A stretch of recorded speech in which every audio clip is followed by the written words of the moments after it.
Hello everyone, I hope you guys are having a fabulous day. Today I wanted to share 5 luxury accessories that I refuse to purchase ever again. Some of these I have since gotten rid of and others I still own, but I wanted to share nonetheless. I hope that you guys enjoy this video. If you do, make sure and give it a thumbs up. And without further ado, let's get started, shall we?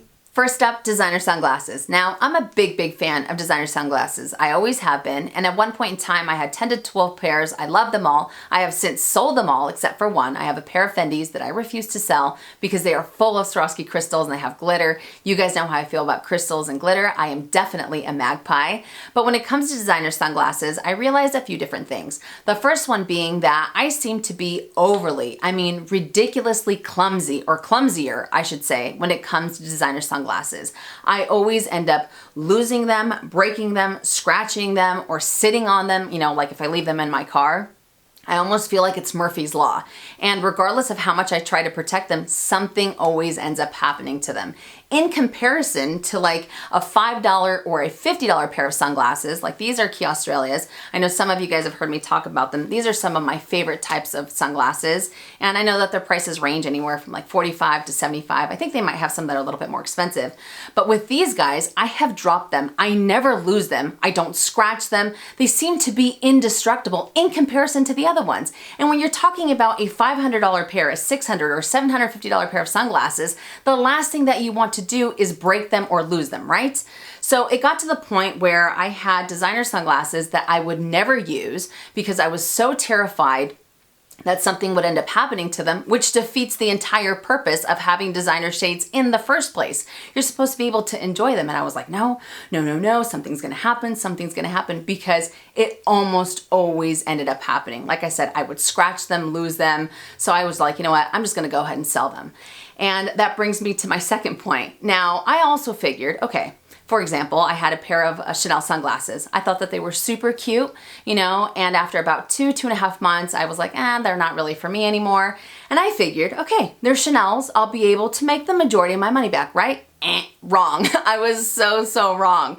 Because when it comes to sunglasses, first of all, they are so incredibly personal. Not everyone's going to have your same type of a face shape, like I have a round face. Some people have a slender face.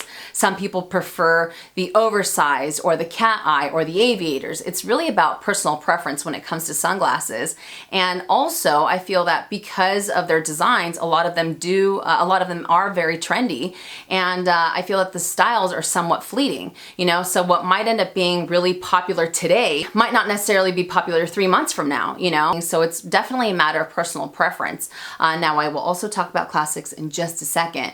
But, I was like, oh yeah, I'll be able to sell them, no problem. No, no way. I did sell them, but I took a huge hit, So it's like, if you do end up going for designer sunglasses, don't go for them with the idea of thinking that you'll be able to make your money back. It's not about resale. It's more about being able to enjoy the item in the moment, because that's really what it's all about. But for myself, either because I'm super clumsy or because I had this idea that I'd be able to sell them, it just didn't end up working out for me.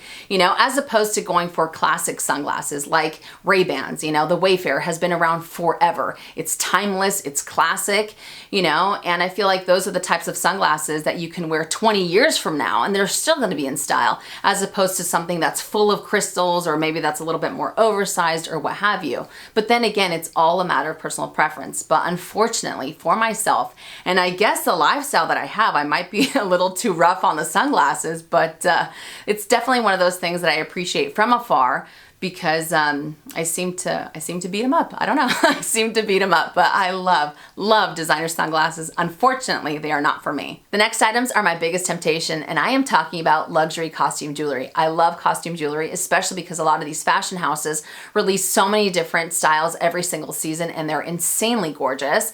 But I haven't had the best success. I did a video on this about a year and a half ago. If you guys want to check it out, I will put it on the description box below.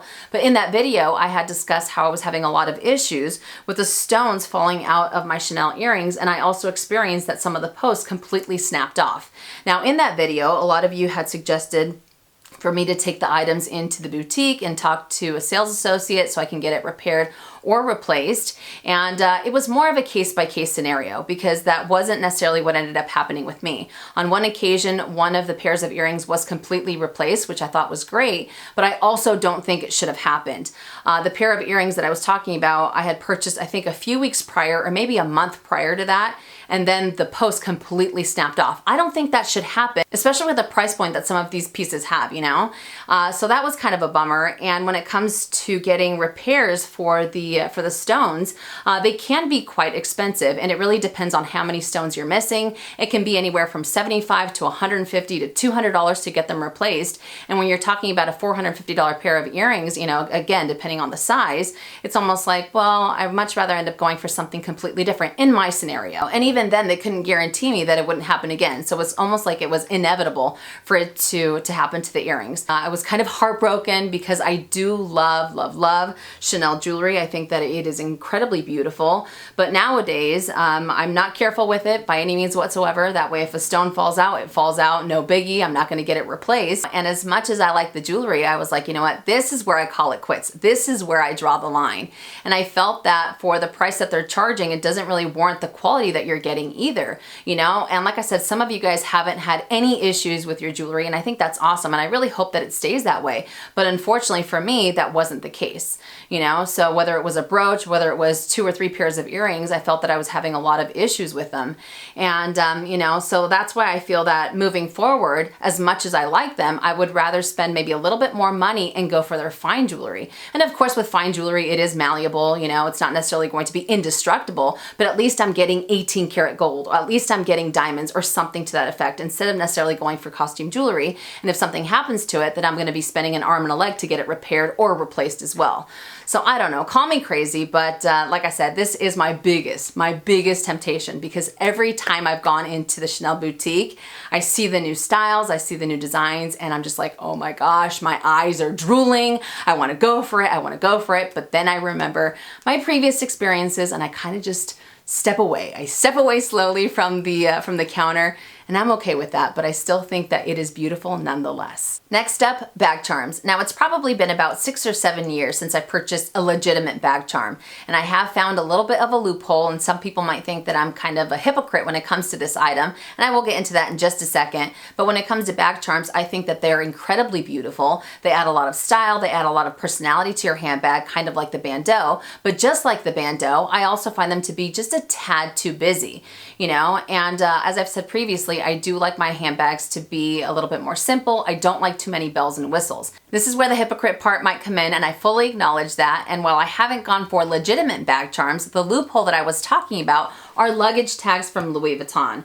Now, I like the way that the luggage tag looks, especially on my Speedies. That's mostly where I end up carrying them. I also have it on my Alma BB there, but I don't think that it's too overwhelming. I don't think that it takes away from the bag. I don't think it takes away beauty from it, and I still feel that the bag ends up speaking for itself, but I have a little bit of a flair, you know? So I really like going for the luggage tag as a bag charm. Not only that, when it comes to these beautiful charms, they can be quite pricey. You know, we're talking anywhere from $500 to maybe $1,400. It really depends. It really depends on the fashion house, but when you're talking about a luggage tag, they end up, you know, they're anywhere from like $50 to $75. I know that the boutiques are getting a lot more strict on them, so it might not be a possibility to find them necessarily, but they do have them on the pre-loved market, for example. But for me, going for something like this that adds a little bit of flair without necessarily breaking the bank really ends up working out the best. So like I said previously, some people might think that I'm a hypocrite because I am adding a bell or a whistle to the bag, but I still don't think that it takes away from it. You know, and those bag charms are beautiful. Like I said, they do have a pretty price tag, and for the price point that they have, I personally would rather end up getting a small leather good or putting that money towards a handbag, but it's all a matter of personal preference. So I do appreciate them, but when it comes to charms, I am all about the luggage tag. I don't have a very popular opinion on the next item, and that is the Louis Vuitton Bandeau. I love Bandeaus. I think that they're incredibly gorgeous, and I know that some people end up adding these to their handbags, like to give it a little bit more personality or to wrap the handle so they can protect the leather.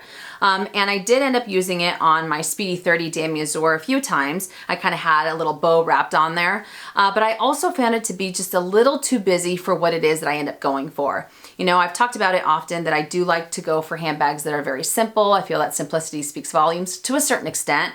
And I thought that maybe it was a little too much. And I also tried to wrap it around the handles, but I really like the way that the leather starts to oxidize. I like that honey golden color, so it kind of defeated the purpose for me to add this to my handbag any longer. Some of you had also suggested that maybe I should kind of incorporate this into my wardrobe, you know, like on my outfits. And I am not this stylish. There's no way I could pull this thing off, you know? One time I tried putting it on my neck. I looked ridiculous. I looked ridiculous, you know? So it has been sitting, you know, on my shelf for quite some time.